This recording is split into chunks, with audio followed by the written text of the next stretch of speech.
Head coach Brad Laird, Demons coming off a 34-13 win against Lamar, heading down to Sam Houston on Saturday. And Coach, tremendous atmosphere after the game. I know those were some emotions that at home you hadn't been able to let out in a while. And we talked about it yesterday. Singing the fight song in front of the band for you and for this team doesn't get much better than that.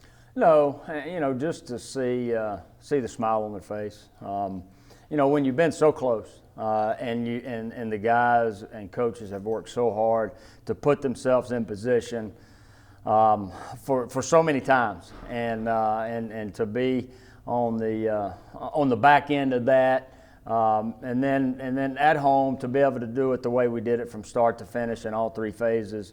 That's what it's fun. The game of football is fun, and to watch them have fun.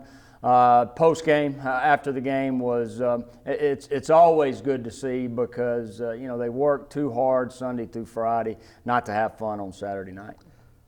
Part of that pulling away was the effort of the defense, and you mentioned all three phases really had their moments. It's going to come out here in a little bit. Parker Pastorell, the Southland Conference Special Teams Player of the Week.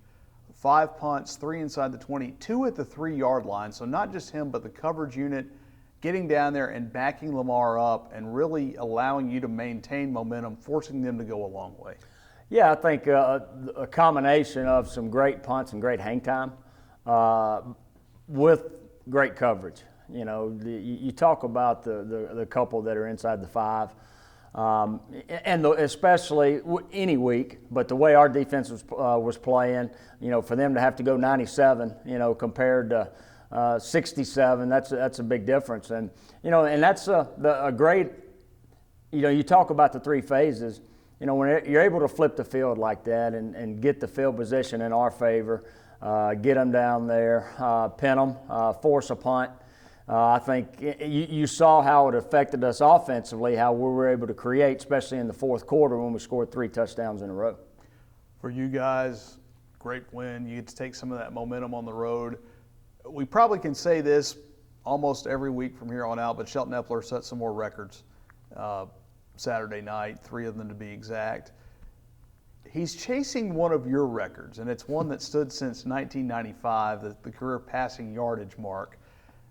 Kind of surprising in a day and age that stood for 24 years in a pass-heavy league now. But when you hold that record and now you're the coach and you've been able to interact, he was your first quarterback as a head coach. Yeah. It really makes for an interesting confluence of events. What's that? I know he's not one that's going to go tell you, hey, coach, I'm X number behind you. But just seeing you two, I think maybe personalities are quite alike. What's amazing is I played 4 years, he's playing 2. And, what he's been able to do, in close to 2 years as far as playing. And, the single season touchdown record, I think at 28, that he broke, the yardage record that's 2,900. And the attempts in a season. Just the way he goes about handling himself. I mean, he's very consistent with what he does in his preparation. He's very consistent with who he is as a person. And he's very consistent in as far as, the records that have been broken and will be broken.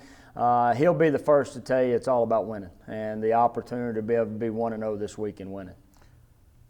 He said he hadn't really picked at you too much. He knows you hold the ultimate card that you can say, okay, you're going to go to the bench now, but his personality, I think, makes it easy to get along with him and for the guys to follow what he does. Oh yeah. I mean, he's one of those, especially as you're a quarterback, that you get the offensive lineman on your side, and he's one that has that. He's got the respect of the whole team, but you're talking about that group that has to protect you week in and week out. But he does. He's not one to brag. He's just one to go about his business, and and we may have a situation where we can pick back and forth, but we know it's all in fun, and hopefully the opportunity presents himself within the next couple of weeks. Yeah, I think you said it. Could you imagine the numbers he would have had playing in this offense for 4 years? Yeah, I mean it'd be mind-boggling, and that's the thing that's as most impressive as anything is what he's done within 2 years. You talk about Quan Shorts in 2 years and what he's done as far as I know he's got the single game reception record, but even some of the other that he's easing into those categories, and he's only played 2 years, and some guys playing 4 that are the top of those categories. We'll move along and kind of look ahead. And defense, your defense has been tremendous against the run the last 2 weeks. It's been very good overall last week against Lamar. You're going to run into a very good defensive Sam Houston State team, and it's kind of a flip from what we've seen from the Bearcats the last few years where it's been high-powered offense and kind of outscore you. Now they try to win games in a different way. Yeah, and I tell you, they're doing it well. When you look at any defense, you look up front first, and they got some inside guys that have been really productive. And I think what it's allowed them to do with those 2 inside guys and the front 4, because they got the guys in the back end to play a lot of man and be able to get pressure with 4 guys, and let their linebackers. Man to man or bring them. They've been real as far as 70 yards. I think limiting rushing per game, and forcing you to be able to throw the football, and then in the back end with the guys that are playing man to man and doing a great job with that. So yeah, you've seen them progress, especially over the last 2 or 3 years on the defensive side of the ball. Offensively, they're not as consistently explosive as they've been, but they're still very good. Natan Stewart, we talked about career records. He's a guy that set some league records in his 4 years, and that makes it tough really to key on him when you get another guy that had almost 200 yards receiving. They've had a couple of quarterbacks have big games, so some pieces that kind of like you, maybe just looking for some consistency out of there. Well, I think that's been, if you look at them over the last 6 to 8 weeks, you've seen 3 quarterbacks. Just now getting number 3 back. He played this past week, first time he's played probably in 5 or 6 weeks.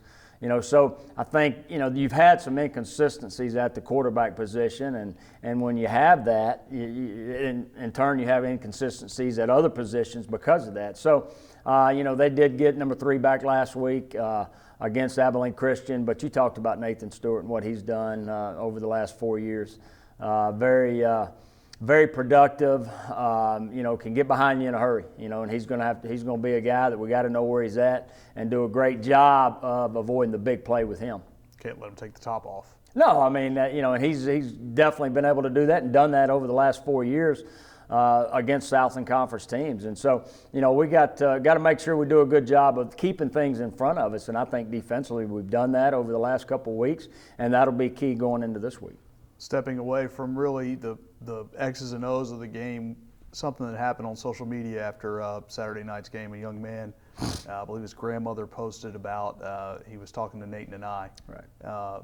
And just a very touching post that I know meant a lot to see the reaction from your guys and from everyone involving that young man. Yeah, it's a credit to our guys, because I've always said this, and there was a situation last week where I talked to the team about somebody in the community that was watching them. You never know when somebody's watching, and you got the opportunity to make a difference. And this young man, 9 years old, John, his father passed away a month ago unexpectedly. John wore number 51, and Nate wears number 51. John's dad that unexpectedly passed away wore number 51 also when he played, and he was also John's coach. And this is his first collegiate game, so for him, the opportunity to see number 51 and come over and talk to him and the way our guys handled the situation, it made his day. And so, I've had the opportunity to talk to the grandmother and get some things set up to be able to get him back and get to spend some more time with him as he goes through this tough time. You're still a month in from losing your dad when you're 9 years old, and he's going through some tough times. And we want to get him around something that he loves, and that's football. And so we're going to have the opportunity to do that this week. It shows it really is bigger than a game. Yeah, it is. I mean, it's we put so much blood, sweat, and tears and energy and effort in between the white lines, which is a game that we love. But the opportunity that the 115 that we have to make a difference in somebody else's life, is going to be there week in and week out. It's going to be there daily, and you never know when that opportunity is going to come. So you got to make sure that you're putting yourself in position to be a positive influence. All right, thanks, Coach. Thank you.